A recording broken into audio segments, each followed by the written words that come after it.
Saudara-saudara, sebagian orang dalam kepanikan padang mahsyar berombong-rombong datang mereka menghadap Nabi Adam. Ya Adam, anta abal bashar. Hai Adam, Tuhan adalah bapak moyang manusia. Kami sebentar lagi akan disidang, dimintakan pertanggungan jawab. Tolonglah kami, hai Adam. Kata Nabi Adam, jangankan nolongin sampean, saya sendiri tanggung jawab di hadapan Allah. Ketika dulu tidak boleh makan khuldi, saya serobot. Sudahlah, urus diri masing-masing saja, nafsi. Begitu kata Nabi Nuh, begitu kata Nabi Ibrahim. Tiap orang bertanggung jawab sendiri-sendiri. Ketika itulah saudara-saudara, nikmatnya menjadi umat Nabi besar Muhammad sallallahu alaihi wasallam. Sebab apa? Walaupun menurut abjad kita ini umat paling belakang, paling belakang kita ini toh, karena Nabi Muhammad adalah Nabi akhir, tapi akan dihisab lebih dulu, lewat di atas sirat lebih dulu, masuk surga lebih dahulu ketimbang umat-umat belakangan. Ketika Rasul mendekati ajal, beliau tanyakan itu kepada malaikat Jibril. Malaikat Jibril berkata, Muhammad jangan khawatir, Allah sudah berjanji, inni haramtul jannata ala sairil anbiya hatta tadkhulaha anta wa haramtuha ala sairil umami hatta tadkhulaha ummatuka. Surga aku haramkan buat seluruh nabi kecuali kalau engkau Muhammad sudah masuk ke dalamnya, dan surga aku haramkan buat seluruh umat kecuali kalau umatmu Muhammad sudah masuk ke dalamnya. Logikanya, walaupun menurut abjad kita umat paling belakang, bakal dihisab paling dulu, lewat di atas sirat paling dulu, masuk surga paling dulu, kalau mampir ke neraka juga paling ya resiko. Jangan mau enaknya aja paling dulu. Saudara hadirin yang saya hormati, setelah masa kebangkitan itu jangan dikira begitu bangkit langsung diperiksa, masih menunggu menanti ribuan tahun perhitungan padang mahsyar untuk sampai kepada proses yang disebut yaumul hisab, hari perhitungan. Seorang demi seorang bakal dipanggil. Bayangkan saja, kita se-RT saja di absen, kadang-kadang perlu waktu lama. Ini manusia sejak zaman Nabi Adam sampai datang hari kiamat, satu demi satu disidang di hadapan Qadhi Rabbul Jalil. Status sosial copot sudah waktu itu. Yang pernah jadi hartawan di situ tidak lagi kelihatan kehartawanannya. Yang pernah jadi jenderal tidak lagi dipanggil jenderalnya. Yang ustadz tidak lagi dipanggil al-mukarramnya. Seluruh status sosial selesai. Dipanggillah kita seorang demi seorang menghadap Qadhi Rabbul Jalil. Bagaimana proses penghisaban itu? Pertama, proses tanya jawab. Di antaranya ada hadis menyatakan, lan tazula qadama 'abdin yaumal qiyamah hatta yus'ala an arba'i khisalin. Besok di hari kiamat tidak akan bergeser telapak kaki seorang hamba sampai dia ditanya lebih dulu tentang 4 persoalan. Tentang ilmunya, kemana ilmu itu diamalkan. Tentang umurnya, di mana umur itu dihabiskan. Tentang masa mudanya, kemana masa muda itu dipakai. Tentang hartanya, dari mana harta itu didapat dan kemana harta itu dibelanjakan. Yang menjadi saksi adalah seluruh anggota badan kita. Tangan bicara, kaki jadi saksi terhadap seluruh amalan yang pernah kita kerjakan pada saat kehidupan di alam dunia ini. Selesai proses tanya jawab, lalu diperlihatkan buku catatan kita waktu hidup di dunia ini. Jangan lupa, Allah itu menyiapkan 2 superkomputer kepada kita. sebelah ditempelin sebelah kanan, yang sebelah tempelin di sebelah kiri. Komputer itu namanya Raqib dan Atid, dua malaikat yang apabila baik kita lakukan, refleks saja akan menulis kebajikan kita. Jahat kita kerjakan, akan tertulis. Catatan itu nanti diperlihatkan kepada kita.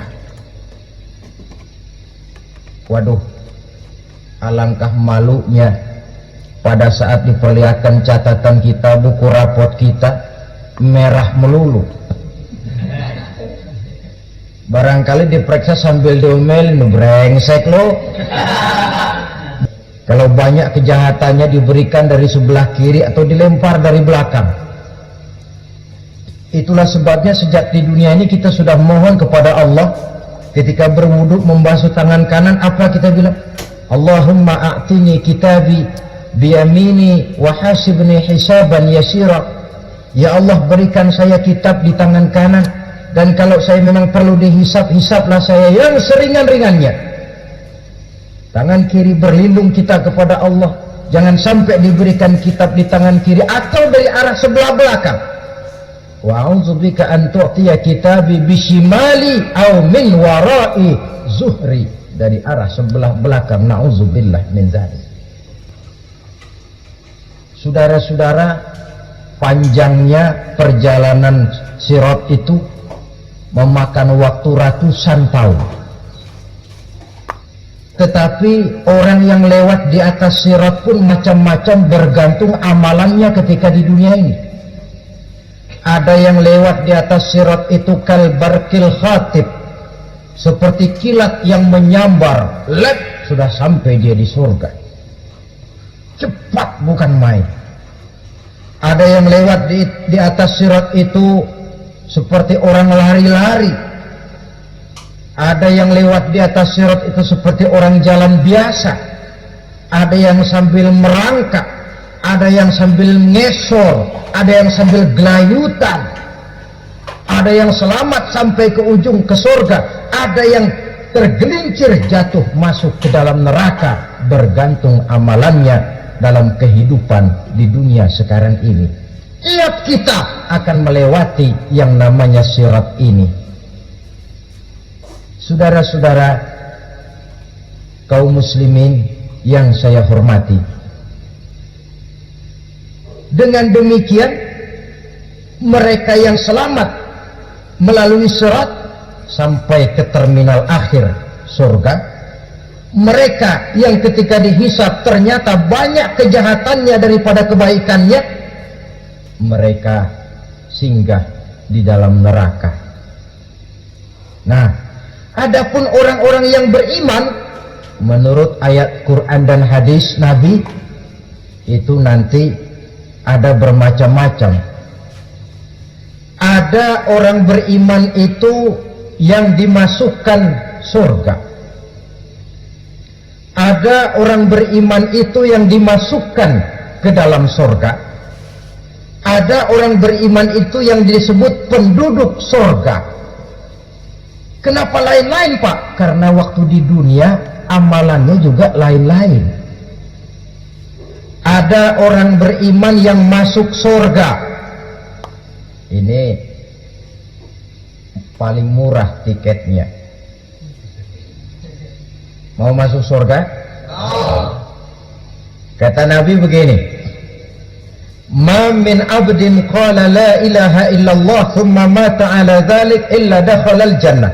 Kalau seorang hamba sudah mengucap dua kalimat syahadat, dia yakin dengan kebenaran kalimat itu sampai matinya, orang itu akan masuk surga.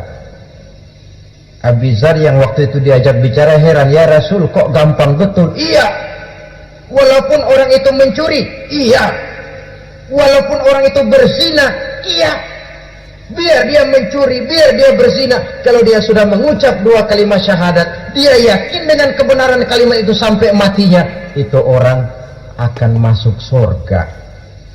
Jadi masuk surga cukup dua kalimat syahadat, yakin sampai mati, masuk surga.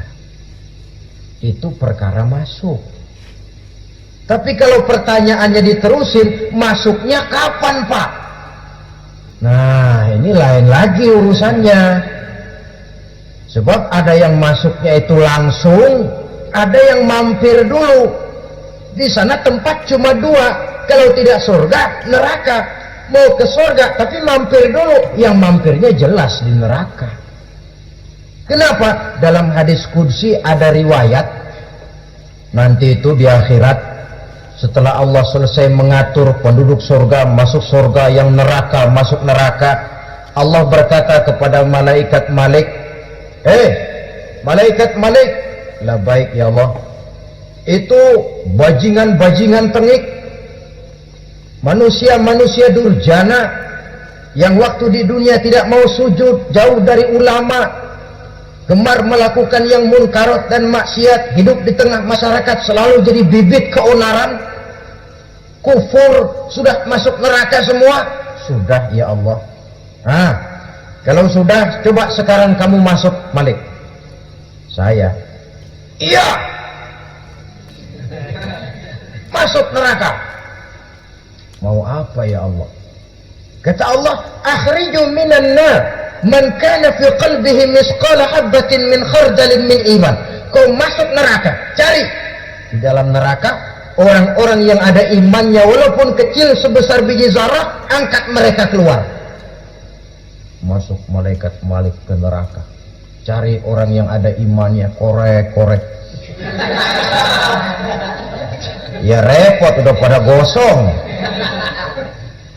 Yang ada imannya diangkat ke atas, yang ada imannya diangkat ke atas, lalu dimandikan di Nahrul Hayat, namanya sungai kehidupan di akhirat nanti.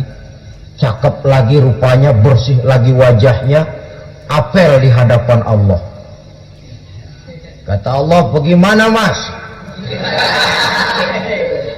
Kapok nggak sampean? Kapok ya Allah. Nah, kalau kapok, idhab fadkhulil jannah, pergi masuk surga sana.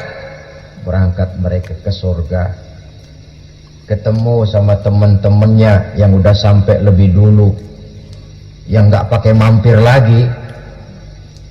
Terjadi dialog. Kata teman-temannya yang udah pada nyampe duluan, mas, iya, emang baru sampai? Oh, saya baru sampai. Memang mampir di mana dulu mas?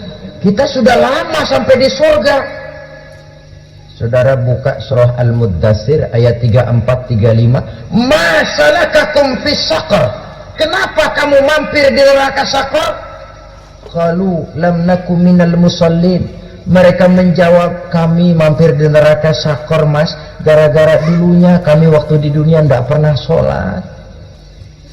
Tidak pernah sholat? Tidak pernah. Karena rumahnya dekat masjid, cuma dekat doang mas. Sholat mah enggak saya. Enggak pernah ngasih makan fakir miskin, enggak pernah hadir di majelis taklim, pendeknya enggak pernah melakukan kebajikan. Maka saya pun mampir di neraka Saqar. Untung betul saya punya iman mas, sedikit. Waktu hidup di dunia dulu saya pernah mengucap 2 kalimat syahadat, sekali-kalinya waktu mau kawin. Masya Allah, untung saja kawin, kalau nggak kawin polos.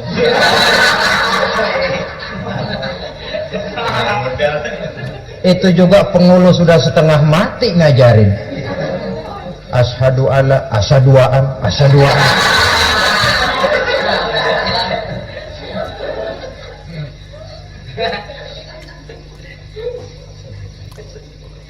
Ini namanya masuk surga, ada mampir dulu.